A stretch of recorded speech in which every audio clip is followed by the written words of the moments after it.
જે આપણે છેલ્લે શૂન્ય ક્રમ અને પ્રથમ ક્રમની પ્રક્રિયા અને અર્ધાયુષ્ય સમયની પ્રક્રિયા વિશે આપણે જ્ઞાન મેળવ્યું. હવે આપણે એક્ઝામ્પલ જોઈએ 4.3 અને 4.4. એક 4.1 અને 4.2 તો આપણે આગળ ભણી ચૂક્યા છીએ. ઓકે, હવે એવું કહીએ કે એક પ્રક્રિયા છે જે A અને B પ્રક્રિયક છે એમાંથી નિપજ બને છે અને આ પ્રક્રિયા માટે વેગ સમીકરણ આપી છે. ઓકે, આમ તો આપણે આવી પ્રક્રિયા હોય અહીં ધ્યાનથી સાંભળજો, કોઈ પણ પ્રક્રિયા માટે વેગનું સમીકરણ બનાવો તો કેવી રીતે બનાવે? તો વેગ બરાબર r, વેગને આપણે રેટ કહીએ. ઓકે, તો r વેગ, વેગ k. પ્રક્રિયા કોણ છે? A ની સાંદ્રતાની x ઘાત અને B ની સાંદ્રતાની y ઘાત. પણ અહીં x અને y ઓલરેડી આપેલા જ છે, પ્રયોગ કરી નક્કી કર્યું છે. x એ x ના સાપેક્ષમાં અડધા ક્રમની પ્રક્રિયા છે, ઓકે, 1/2 ક્રમની, અને y b ની સાપેક્ષમાં દ્વિતીય ક્રમની પ્રક્રિયા છે. તો પ્રક્રિયાનો ક્રમ કયો હશે? તો a ના સાપેક્ષમાં 0.5 ક્રમની કહેવાય. 1/2 એટલે કયા ક્રમની? a ના સાપેક્ષમાં 0.5 એટલે 1/2 લખો તો ચાલે. 1/2 ક્રમ અથવા 0.5 ક્રમ કહેવાય. 0.5 ક્રમ એવા ક્રમની પ્રક્રિયા છે. ઓકે, અને b ના સાપેક્ષમાં દ્વિતીય ક્રમની છે. કયા ક્રમની? તો કુલ ક્રમ કયો થાય? 2 + 0.5 એટલે કયો થાય? 2.5 કુલ પ્રક્રિયા ક્રમ થવાનો. આ બંનેને શું કરવાનો? ખાલી સરવાળો કરવાનો. ઓકે, ચલો. x અણુઓનું y માં પરિવર્તન, x નું શેમાં થાય છે? y માં. એ ગતિકીના બીજો ક્રમ અનુસરે છે. એટલે કયા ક્રમની પ્રક્રિયા છે? ગતિકી દ્વિતીય ક્રમની. એનો અર્થ શું થયો? આના માટે વેગનું સમીકરણ બનાવજો. તો વેગ બરાબર k x ની ઘાતની સ્ક્વેર આવશે. કેમ? દ્વિતીય ક્રમની પ્રક્રિયા છે. ચલો, ખબર પડી ગઈ. આનું વેગનું સમીકરણ અહીંથી બને આના ઉપરથી બીજા ક્રમની. જો x ની સાંદ્રતા 3 ગણી વધારવામાં આવે, ચલો આની સાંદ્રતા 3 ગણી વધારી દઈએ તો આ વેગને આપણે v1 કહીએ. ઓકે, તો વેગને શું કહીએ આપણે? v1. ઓકે, હવે તો વેગ, હવે y ના નિર્માણ એટલે y નો વેગને કેવી રીતે અસર કરશે? તો y નો વેગ કેટલા ગણો વધી જશે એવું કહેવાનો અર્થ થાય છે. તો v2 k કેટલા ગણી વધારી? 3x કરી હતી એના ઘાતના સ્ક્વેર. હવે 3 બહાર આવી જાય તો કેટલા થાય? 3 3 દુને 6, સોરી 2 વખત 3 ની 2 ઘાત એટલે કેટલા કહેવાય? 3 તારી 9 કહેવાય ને. તો 9 બહાર આવશે. તો v2 ઓકે 3 k x². આવું થાય. આ સ્ક્વેર બંનેને લાગુ પડે ને, 3 ને લાગુ પડે અને x ને લાગુ પડે. x નો સ્ક્વેર તો 3 નો સ્ક્વેર એટલે કેટલા થઈ ગયા? 9 થઈ ગયા. તો v2 9k x². અને 9k x² ને તો શું કહેવાય? v1 કહેવાય. તો v2 9v1 થયું. તો કેટલા ગણો વેગ વધી જશે? 9 ગણો વધશે. ખાલી x ની સાંદ્રતા 3 ગણી વધારો તો વેગ કેટલા ગણો વધે? 9 ગણો. તો y નું નિર્માણ 9 ગણું વધી જશે. શું કરવાથી? x ની સાંદ્રતા 3 ગણી વધારવાથી y નું જે નિર્માણ પહેલા થતું હતું એના કરતા કેવું થશે? 9 ગણું વધી જશે. તો 4.1 ને 4.2 બે ગણ્યા હતા, તો આ 4.3 અને 4.4. હવે આગળના એક્ઝામ્પલ આપણે ગણીએ. ઓકે,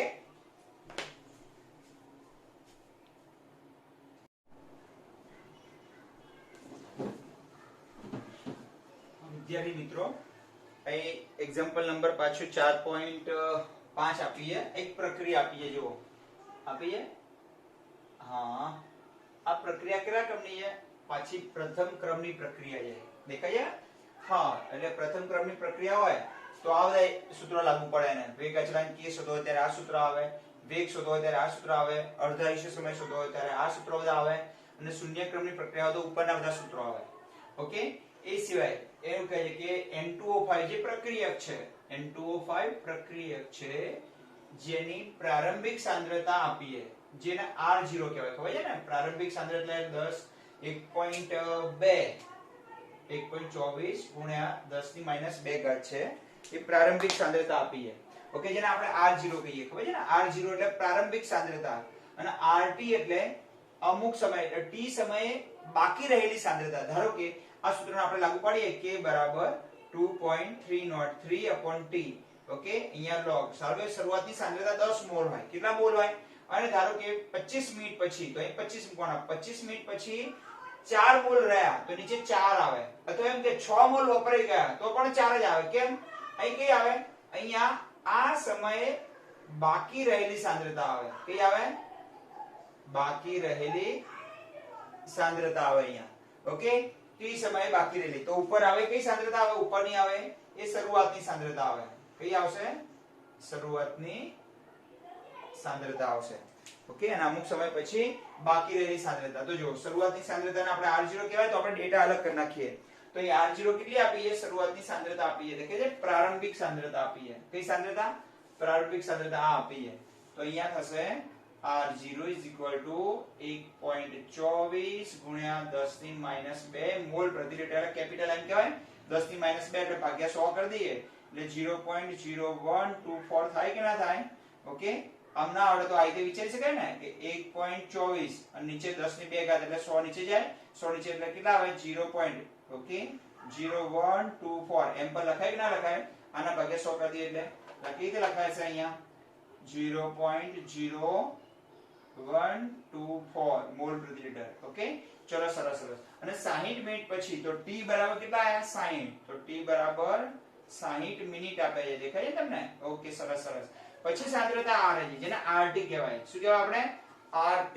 તો અહીંયા RT પણ આપી છે. t સમય એટલે 60 મિનિટ પછી. ઓકે, પછીની સાંદ્રતા. સાંદ્રતા પછી બાકી રહેલી સાંદ્રતા. એમ પછીની બાકી રહેલી સાંદ્રતા કેટલી આપી છે? 0.20 ગુણ્યા 10 ની -2 એમને એમ જ રાખીએ કારણ કે અહીં ઉડી જશે ને એટલા માટે 10 ની -2 આપી છે. તો k શોધવાનો છે. તો k શોધવાનો શૂન્ય કયા ક્રમની પ્રક્રિયા છે? પછી પ્રથમ ક્રમની છે. તો k સૂત્ર લાગુ પડશે.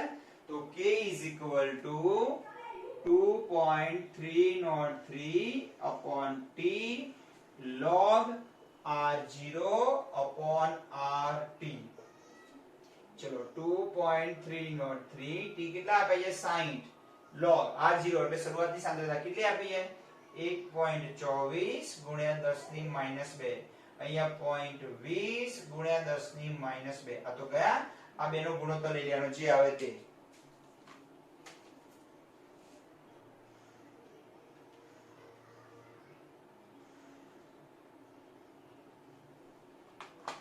બાસઠ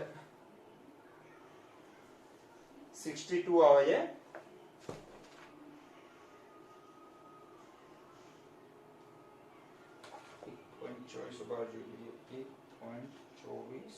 ભાગ્યા 0.20 જવાબ આવે છે 6.2 આવે છે. કેટલો આવે છે? આનો ગુણોત્તર લઈ લો અને આનો ગુણોત્તર લઈ લો. આનો ગુણોત્તર આવે છે 0.6 અને આનો ગુણોત્તર લઈ લઈએ આપણે.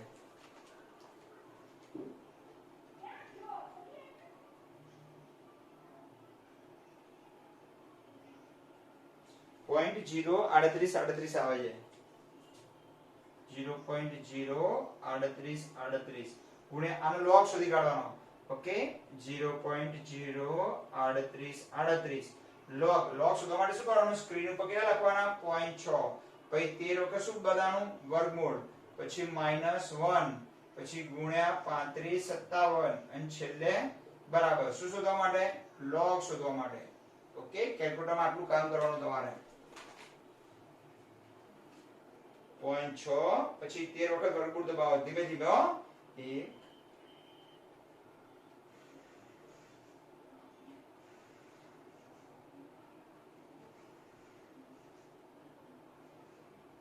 પછી -1 કરો. પછી ગુણ્યા 35 57 છેલ્લે બરાબર. જવાબ આવે છે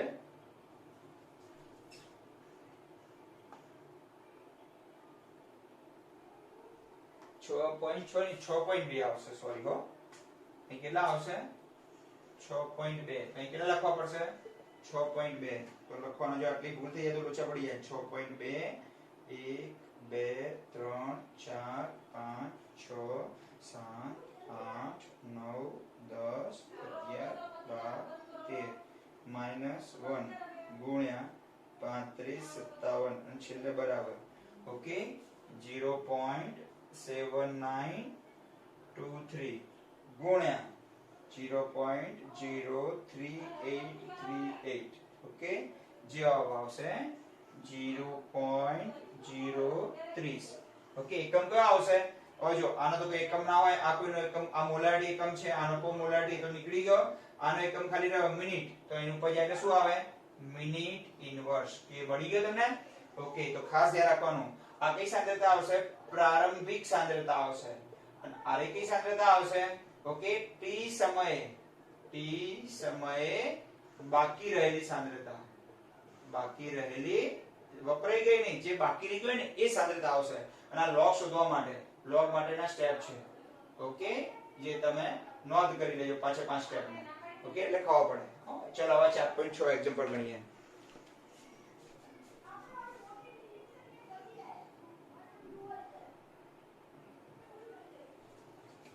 મિત્રો 4.6 છે ને આપણે છેલ્લે ગણીએ એના માટે થોડું વધારે આ જગ્યા જોઈશે, એટલા માટે બધા સૂત્રો કાઢી નાખવા પડશે. એટલા માટે પહેલા 4.7 ગણી લઈએ. એક પ્રથમ ક્રમની પ્રક્રિયા છે. જો પાછા કયા ક્રમની પ્રક્રિયા છે? પ્રથમ ક્રમની પ્રક્રિયા છે. ઓકે, એના માટે વેગ અચળાંક k આપે છે, દેખાય છે?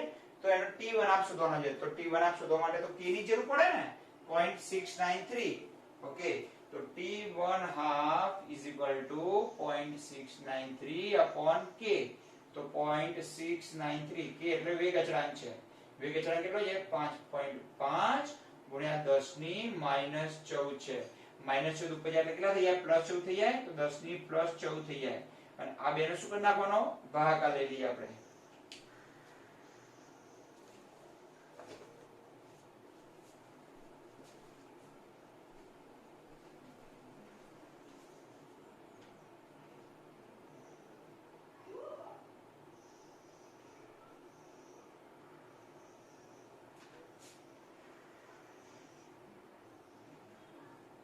ઓકે, હવે એક પોઈન્ટ આપણે જેટલા પાછા દૂર જઈએ ને એટલો આમાં ઘટાડો કરવાનો, કારણ કે આ રકમ મોટી બને તો પાછળની રકમ નાની બને. તો એક પોઈન્ટ દૂર જઈએ તો 1.26 કરીએ તો 10 ની કઈ ઘાત થાય? 13. હવે એકમની વાત આવે છે.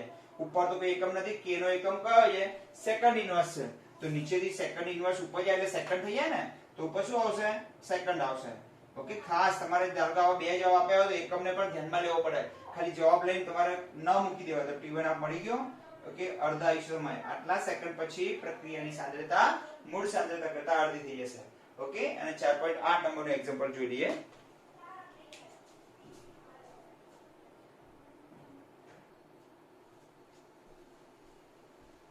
હા વિદ્યાર્થી મિત્રો, 4.8 એક્ઝામ્પલ એવું કહે છે કે પ્રથમ ક્રમની પ્રક્રિયા 99.9% પૂર્ણ કરવા માટેનો સમય એ પ્રક્રિયાના અર્ધ આયુષ્ય સમય કરતા 10 ગણો છે એવું સાબિત કરો. તો પહેલા આપણે આ શોધી કાઢીએ કે પ્રથમ ક્રમની પ્રક્રિયા 99.99% પૂરું કરવા માટે કેટલો સમય લાગશે. ઓકે, આ સમય શોધી કાઢીએ. આ પૂરી કરવા માટે કેટલો સમય લાગશે. હવે 99.99% પૂરી થઈ હોય તો બાકી કેટલા ટકા રહી હોય સાંદ્રતા? 0.1% ને. આનો અર્થ શું થાય? ચલો 99.99% પૂર્ણ થઈ એટલે એનો અર્થ શું થાય? બોલો. એટલો અર્થ થાય કે 0.1% બાકી છે એવું કહેવાય ને. આપણે રસ એમાં છે પૂર્ણ થઈ એમાં નહીં, કેટલી સાંદ્રતા બાકી રહી એવું કહેવાય. હવે આપણે શોધીએ. ચલો આપણી પાસે સૂત્ર છે, જો દેખાય તમને? હાથમાંના જો શરૂઆતની સાંદ્રતા આપણે x ધારી લઈએ. ચલો શરૂઆતની સાંદ્રતા બરાબર r0 બરાબર શું ધારી લઈએ આપણે? x ધારી લઈએ. તો 99 પોઈન્ટ ઓકે કેટલી બાકી રહેશે? 0.1 ને. તો ઓકે t સમયે બાકી રહેલી સાંદ્રતા જેને RT કહીએ આપણે, કેટલી હશે? RT એ x ના કેટલા ટકા શરૂઆતની સાંદ્રતાના કેટલી બાકી રહી હશે? 0.1%. શરૂઆતની સાંદ્રતા x લઈએ તો બાકી કેટલી રહી હશે? 0.1. તો x ગુણ્યા 0.1 ભાગ્યા 100. x ના 0.1% જેટલી બાકી હશે. તો r0 બરાબર x ધારીએ તો RT કેટલી બાકી હશે? x ના 0.1%. ધારો કે x ના 5% કહેવાય તો x ગુણ્યા 5 ભાગ્યા 100. જો 55% પૂરી થઈ હોય તો 5% બાકી હોય. 99.99% પૂરી થઈ એટલે 0.1% બાકી હોય. તો r0 એ શરૂઆતની સાંદ્રતા આવી. r0 એ કઈ સાંદ્રતા આવી? શરૂઆતની સાંદ્રતા x આવી હોય તો RT કેટલી હોય? x ના કેટલા ટકા? 0.1% બાકી રહી હોય. ઓકે, હવે આપણે ચલો k નું સૂત્ર મૂકીએ. k અહીંયા k નું સૂત્ર છે ને, k બરાબર 2.303 upon t log r0 upon rt. આ સૂત્ર છે. ચલો t ને શું બનાવી દઈએ સૂત્રનો કરતા? તો t આવશે. તો t અહીંયા આવે કે અહીંયા આમ પર લખાય ને. હવે કેટલા ટકા માટે? 99.99% માટે શોધીએ. તો t 99.99% માટે 99.99 શોધો હોય તો અહીંયા 2.303 upon k. અહીંયા આવશે log શરૂઆતની સાંદ્રતા આપણે x કહીએ તો બાકી કેટલી રહેશે? x ગુણ્યા 0.1 ભાગ્યા 100. આ x તો ગયા અને સીધો છેદનો છેદ સીધો ક્યાં જશે?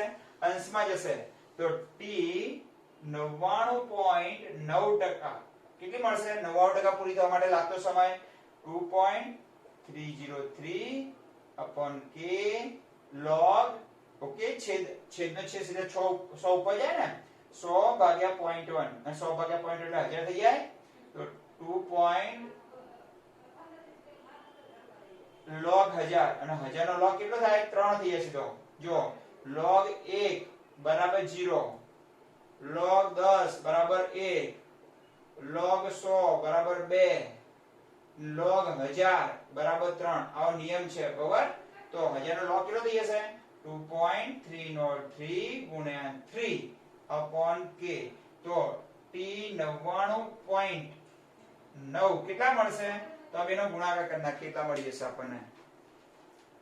99.9% પૂરી થવા માટે લાગતો સમય શોધી કાઢ્યો આપણે.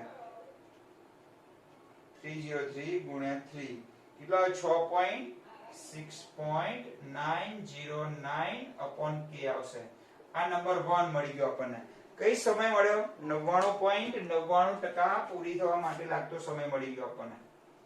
ઓકે, હવે t1 હાફ આપણી પાસે છે જ. કયો છે બોલો? t1 હાફ બરાબર 0.693 upon k.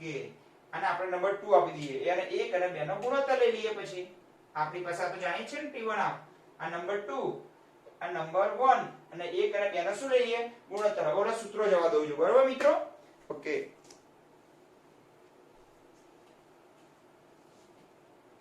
એ દાખલો અહીંયા ગણું છું ત્યાંથી પછી.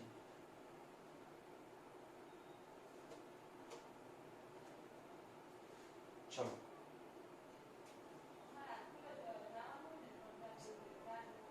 એક તથા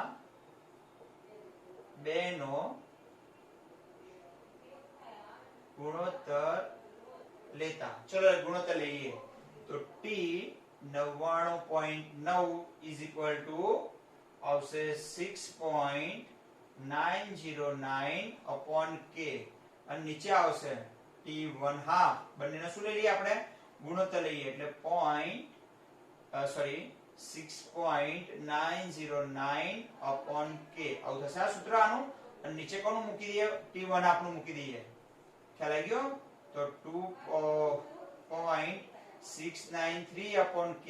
સીધો છેદનો છેદ સીધો ક્યાં જાય? અંશમાં. તો t 99.9 upon t1 half is equal to 6.909 upon k. અને k સીધો ક્યાં જાય? ઉપર.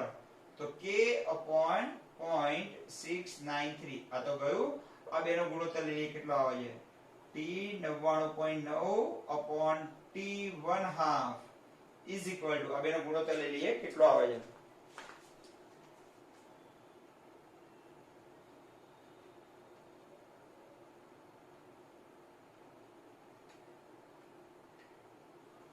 9.96 આવે છે. એટલે આશરે કેટલો કહેવાય? 9.96 એટલે 10 જ કહેવાય ને. તો t 99.9 is equal to અહીં 10 લખી નાખો અને આ અહીં લઈ લઈએ is equal to t1 half. જો t1 હાફ નો જે સમય લાગે એના કરતા કેટલા ગણો છે? 99.99% પૂરી થવા માટે જે લાગતો સમય છે ને t1 હાફ કરતા કેટલા ગણો થયો? 10 ગણો થયો. ધારો કે t1 હાફ આપને 5 મિનિટ મળતી હોય તો 99.99% પૂરી થવા માટે 50 મિનિટ લાગે. તો આના પછી સાબિત થઈ ગયું આપણે. તો પહેલા કેટલા ટકા પૂરી થઈ ગઈ? 99.99% પૂર્ણ થઈ. એટલે કેટલી બાકી રહી? 0.1% બાકી રહી. શરૂઆતની સાંદ્રતાને આપણે x કહીએ તો t સમય પછી બાકી રહેલી સાંદ્રતા કેટલી ગણાય? x ના કેટલા ટકા બાકી રહી હશે? 0.1%. તો x ગુણ્યા આ ગુણાકારની નિશાની જો x ગુણ્યા 0.1 upon 100 એટલે x ના 0.1% જેટલી બાકી રહી હશે. આટલી વપરાઈ ગઈ તો આટલી બાકી રહી ગઈ. પછી અહીંયા આપણે r0 બરાબર x મૂક્યા અને rt બરાબર x ગુણ્યા 0.1 ભાગ્યા 6. છેદનો છેદ સીધો ક્યાં જાય? ઉપર. તો 100 ભાગ્યા કેટલા થઈ ગયા? 0.1. આ વધારાનું છે તમારા માટે હો. અને 100 ભાગ્યા 0.1 એટલે કેટલા થાય? 1000. અને 1000 નો log કેટલો થઈ જાય? 3. અને આ બેનો ગુણ એટલે આપણે શું મળી ગયું?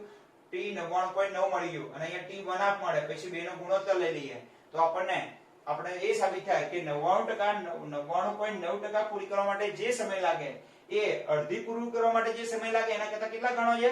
10 ગણો એવું સાબિત થાય. ઓકે, હવે આગળનો એક્ઝામ્પલ ગણીએ.